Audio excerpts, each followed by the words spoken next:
Que alegria estar começando mais um programa Som do Monte. Seja muito bem-vindo. Toda semana estamos aqui com você. Este programa que alimenta a nossa vida espiritual. Então eu tenho certeza que este programa hoje vai alimentar sua vida espiritual, vai trazer pensamentos importantes para a nossa vida. Vamos meditar o livro de José Maria Escrivá, livro Caminho. Você já pode pegar aí o seu livro Caminho. Lembrando que todos estes livros você pode adquirir pela loja Canção Nova ou pela loja Mensageiros. Eu te aconselho. São livros pequenininhos, minha gente. Esses livros são bons para você levar para o seu trabalho, para qualquer lugar que você vai e abrir um pensamento. Esse não é um livro que você lê ele inteiro, entendeu? É livro que você pega um pensamento para alimentar o seu dia. Então vale a pena. Um grande santo, grandes ensinamentos, vale muito a pena. Nós estamos na página 184, no parágrafo 595. Se te conheces, alegrar-te-ias com o desprezo, e choraria teu coração ante a exaltação e o louvor. Nós estamos meditando sobre a humildade. E quando você é humilde, você não fica triste quando as pessoas te desprezam. Claro, existe aquela tristeza humana, aquela tristeza natural. Lógico, se alguém está desprezando você, logo você vai se sentir triste. Isso é normal, isso é natural. Mas veja, é uma tristeza que não abala você. É uma tristeza que não abala o seu espírito. Por causa da tua humildade. Então, quando você é humilde, o desprezo dos outros não te abala. E veja, por que não te abala? Porque o humilde, ele vê que ele é digno disto. Ele é digno de desprezo. Ou seja, eu mereço desprezo. Agora, pelo contrário, quando alguém elogia uma pessoa humilde, ela não se acha digna daquele elogio, porque o humilde sabe que toda honra e toda glória é a Deus. Então, por isso, José Maria Escrivá está dizendo, se te conheces, e veja, humildade é autoconhecimento. Humildade é a verdade, diz Teresa d'Ávila, a verdade de quem você é. Então, quanto mais humilde você é, significa que mais você se conhece. E se você se conhecer de verdade, o que você é? Você é pecador. Você é pecador. Então, se te conheces, alegrar-te-ias com desprezo e choraria teu coração ante a exaltação e o louvor. Nossa, mas isso é absurdo. Como é que eu vou me alegrar com desprezo? Ora, isso é evangelho. Abra sua Bíblia em Mateus capítulo 5, versículo 12. Ou melhor, versículo 11 e 12, né? Mateus capítulo 5, versículo 11 e 12. Bem-aventurados sereis quando vos caluniarem, quando vos perseguirem, disserem falsamente todo mal contra vós por causa de mim, alegrai-vos. Está aqui. É um absurdo que esse santo está ensinando, se alegrar no desprezo, mas é o que Jesus ensinou, minha gente. Alegrar-se na perseguição, na calúnia, no desprezo. Isso é humildade.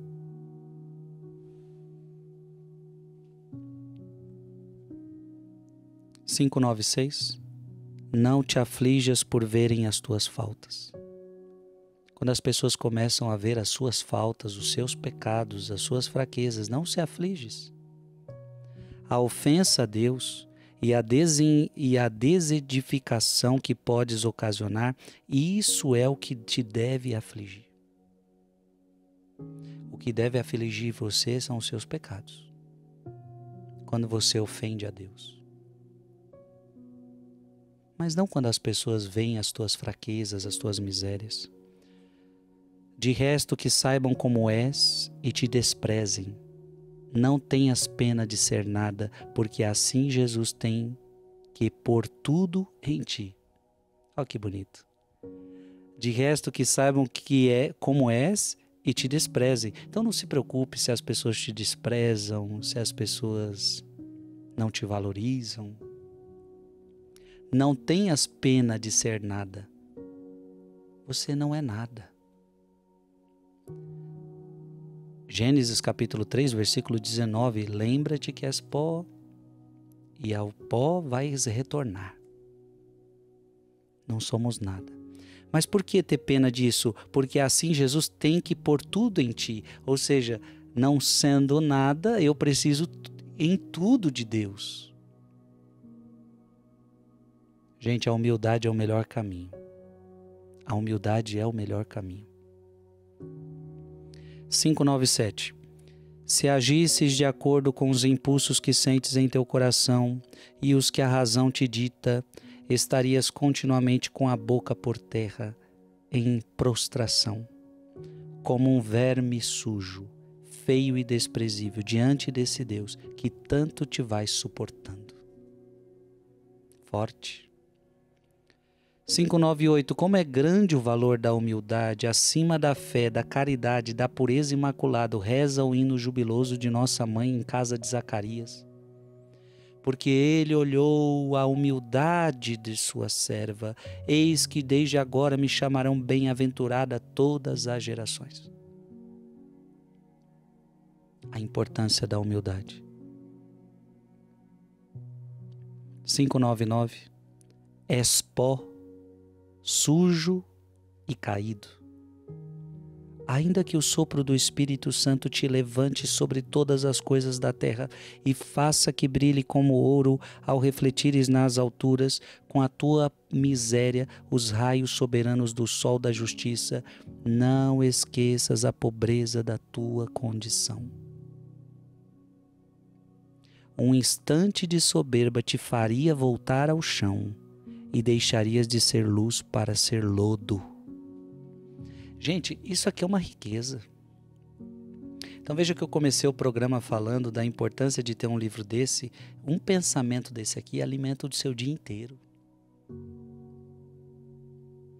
Esse pensamento aqui foi tão bonito. Eu tinha acabado de te falar, Gênesis capítulo 3, versículo 19, que você é pó e ao pó você vai retornar. Eu vou ler de novo. És pó, sujo e caído. Ainda que o sopro do Espírito Santo te levante sobre todas as coisas da terra. Olha que bonito, né? Porque você é pó, então o pó ele fica na terra, o pó é sujo, o pó está caído. Mas às vezes o sopro do Espírito Santo levanta esse pó. Então, ainda que o sopro do Espírito Santo te levante sobre todas as coisas da terra e faça que brilhe como ouro, você é pó e meu Espírito Santo faz você brilhar como ouro. Ao refletires nas alturas com a tua miséria, os raios soberanos do sol da justiça, não esqueças a pobreza da tua condição. Mesmo que tudo isso aconteça, não esqueças que você é pobre, fraco, pecador. Um instante de soberba te faria voltar ao chão. O soberbo cai, o humilde se eleva. E então você deixaria de ser luz para ser lodo. Muito forte esse pensamento. 600. Tu, soberba, de quê? 601. Soberba, por quê? Dentro de pouco tempo, anos, dias, terás um monte de podridão hedionda, vermes, humores fétidos, trapos sujos de mortalha, e ninguém na terra se lembrará de ti. É um pensamento muito importante, né? Por que você se orgulha? José Maria Escrivá está te perguntando, por que você se orgulha? Se em breve, questão de anos, questão de dias, questão de meses, questão de minutos, você estará debaixo da terra, sendo comido pelos vermes. E em breve ninguém mais se lembrará de ti. Você pode prestar atenção, até mesmo gente famosa que morre. No começo é comoção nacional. Mas passou-se um pouco de tempo, ninguém mais fala daquela morte. por que se ensoberbecer? Se o destino de todo homem é este. É o pensamento. É o pensamento de José Maria Escrivá. 602. Tu, sábio, afamado, eloquente, poderoso, se não fores humilde, nada vales. Corta, arranca esse eu que tens em grau superlativo, Deus te ajudará, e então poderás começar a trabalhar por Cristo no último lugar do seu exército de apóstolos. Conselhos preciosos, hein, minha gente, sobre humildade. 603. Essa falsa humildade é comodismo. Assim, então, humildezinho, vais abrindo mão de direitos que são deveres. Vou repetir. Essa falsa humildade, cuidado com a falsa humildade também, né, minha gente? Tem gente que não é humilde, é falsa humildade. E essa falsa humildade é comodismo. Assim, então, humildezinho, vais abrindo mão de direitos que são deveres.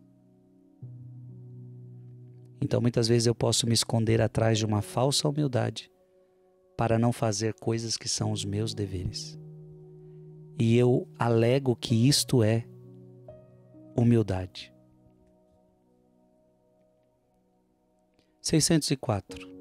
Reconhece humildemente a tua fraqueza, para poderes dizer com o apóstolo, porque quando eu sou fraco, é então que sou forte.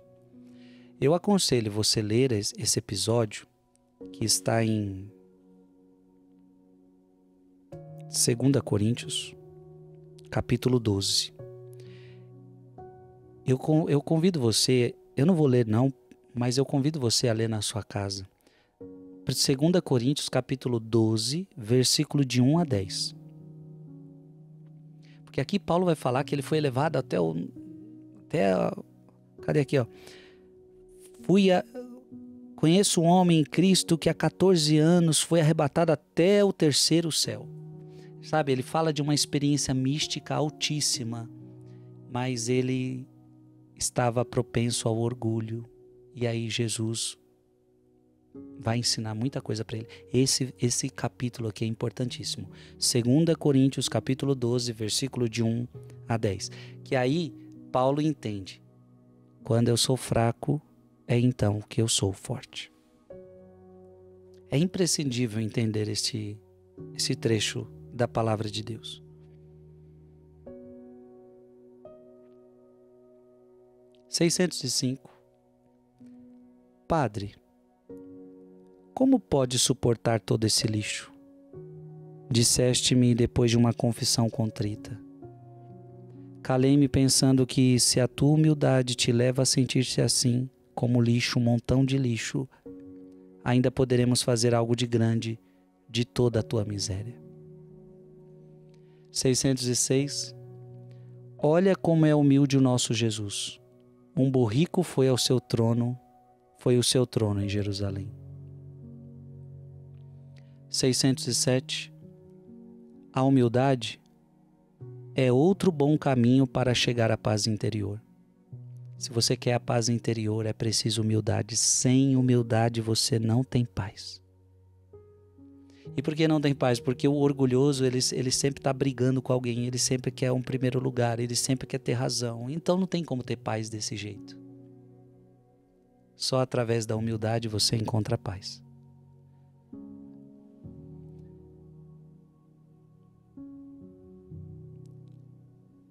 A humildade é outro bom caminho para chegar à paz interior. Foi ele que o disse: aprendei de mim que sou manso e humilde de coração, e encontrareis paz para as vossas almas.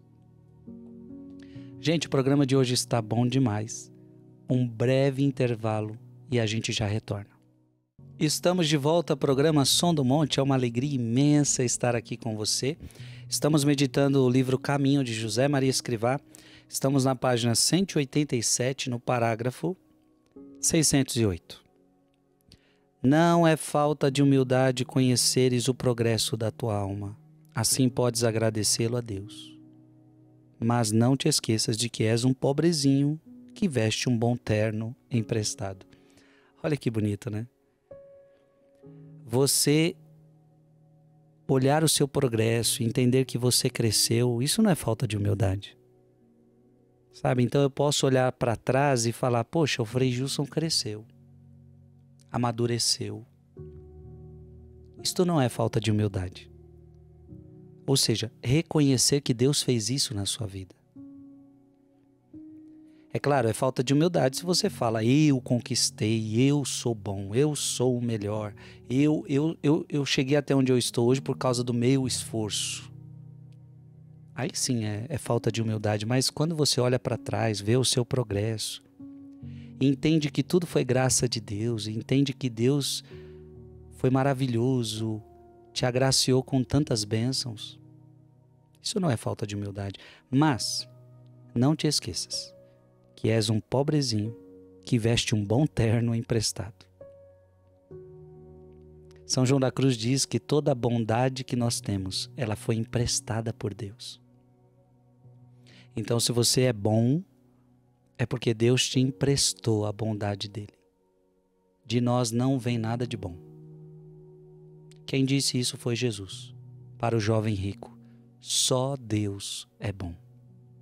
Só Deus é bom. 609. O conhecimento próprio leva-nos como que pela mão à humildade. Isso é importantíssimo, minha gente. Humildade e conhecimento próprio. Quem não é humilde é porque não se conhece. O humilde, ele se conhece tanto, ele conhece-se tanto, que então ele sabe que ele é pecador. Francisco de Assis, o que você diz de você mesmo? E Francisco de Assis disse, eu sou o maior pecador dessa terra. Era um homem que se conhecia. Conhecia seus pecados, conhecia suas misérias. E quando você se conhece, você se coloca no seu lugar. Então todo soberbo, ele não se conhece. Todo soberbo não fez um autoconhecimento. Todo soberbo, ele pensa ser uma coisa que ele não é. Por isso, humildade e autoconhecimento andam juntos. 610. A tua firmeza em defender o espírito e as normas do apostolado em que trabalhas não deve fraquejar por falsa humildade. Essa firmeza não é soberba. É a virtude cardeal da fortaleza. 611. Foi por soberba já te ias julgando capaz de tudo, tu sozinho. Então veja, quando a gente é soberbo, a gente se acha capaz de tudo, de fazer tudo sozinho. O Senhor te largou por um instante e caíste de cabeça. Você precisa entender que se você está dando conta de fazer alguma coisa é porque Deus te segura. Se Deus tirar a mão dele sobre você, você cai. A gente precisa levar a sério aquela palavra, João 15:5. Sem mim, nada podeis fazer, nada é nada. Eu só estou gravando este programa para você, porque Jesus está me ajudando. Porque senão eu não conseguiria fazer um pensamento sequer. Eu não teria voz para falar para você. Eu não teria capacidade de ler. Sem Jesus eu não posso nada. Precisamos ter essa clareza.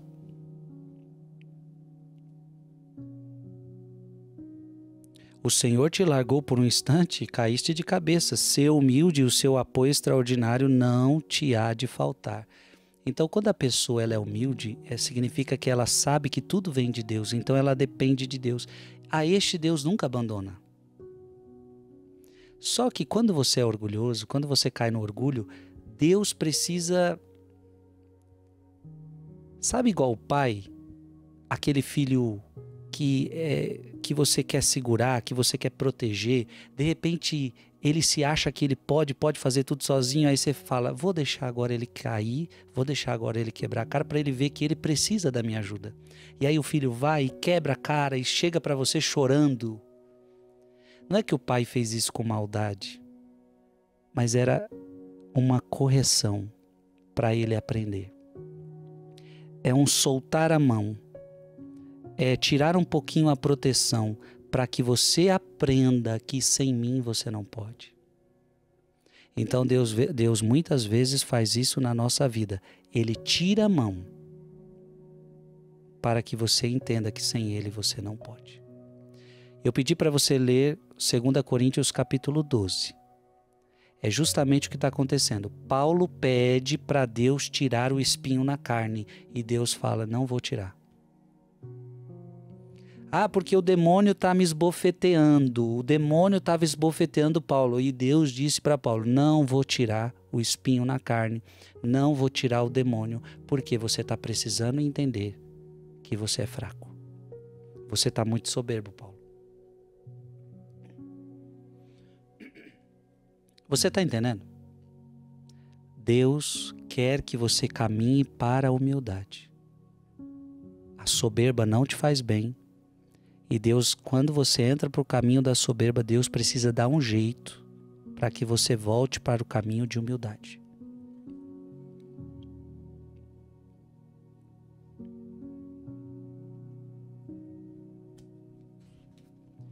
(612)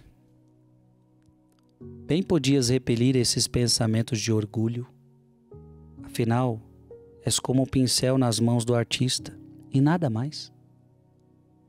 Diz-me, para que serve um pincel se não deixa trabalhar o pintor? Então você só é o pincel. Mas o mais importante não é o pincel, é o pintor. O que um pincel faz sozinho? Nada. Assim somos nós. Sem Deus nós não somos nada. 613, para que sejas humilde, tu, tão vazio e tão satisfeito de ti mesmo, basta te considerar aquelas palavras de Isaías, és gota de água ou de orvalho que cai na terra e mal se deixa ver. Maravilhoso, né, gente? Maravilhoso esses pensamentos. Vamos agora entrar no capítulo da obediência. 614, nos trabalhos de apostolado, não há desobediência pequena. Olha que forte esse pensamento. 615. Tempera a tua vontade, viriliza a tua vontade, que seja com a graça de Deus como um esporão de aço. Só tendo uma vontade forte, saberás não tê-la para obedecer. 616. Por essa demora, por essa passividade, por essa tua resistência em obedecer, como se ressente o apostolado e como se alegra o inimigo. Quando você não obedece, o teu apostolado sofre. Quando você não obedece, o inimigo se alegra. 617. Obedecei como nas mãos do artista obedece um instrumento, que não se detém a considerar porque faz isto ou aquilo. Certos de que nunca vos mandarão coisa que não seja boa e para toda a glória de Deus. 618. O inimigo vais obedecer até nesse pormenor ridículo? Tu, com a graça de Deus, vou obedecer até nesse pormenor heróico. Então, para muitos, a obediência é ridícula. Quer dizer que você vai obedecer neste pormenor ridículo? Vou obedecer até nesse pormenor heróico. 619. Iniciativas. Toma-as no teu apostolado dentro dos limites do mandato que te outorgarem. Se saem desses limites ou tens dúvidas, consulta o superior sem comunicares a ninguém os teus pensamentos. Nunca te esqueças de que és apenas um executor. 620. Se a obediência não te dá paz, é que és soberbo. Olha que interessante, né? Quando eu obedeço, a obediência me traz paz. E se obedecer não me trouxe paz, é porque sou soberbo. 621. Que pena se quem manda não te dá exemplo. Às vezes quem manda você fazer não dá exemplo. Mas porventura lhe obedeces pelas suas condições pessoais? Ou será que para a tua comodidade traduzes obedecei aos vossos superiores, de São Paulo, com uma intenção tua que venha a significar sempre que o superior tenha virtudes ao meu gosto? É claro que não é fácil obedecer a alguém que não dá exemplo. Mas é preciso entender que se o que ele me manda fazer é bom, é justo, vale a pena obedecer por amor a Deus. É claro que eu não obedeço ninguém que me pede algo errado, que me pede algo que não seja justo, me pede algo que não seja bom. Então eu não estou obrigado a obedecer essa pessoa. Agora é uma autoridade. E ele me pede algo bom. Ele me pede algo justo, por que não fazê-lo? Não vou fazer porque ele não faz, não vou fazer porque ele não dá exemplo. Não, isso ele acerta as suas contas com Deus. Se ele te pede algo bom, se ele pede para você algo justo, então vai ser bom para você, vai ser justo para você fazê-lo. Vale a pena obedecer.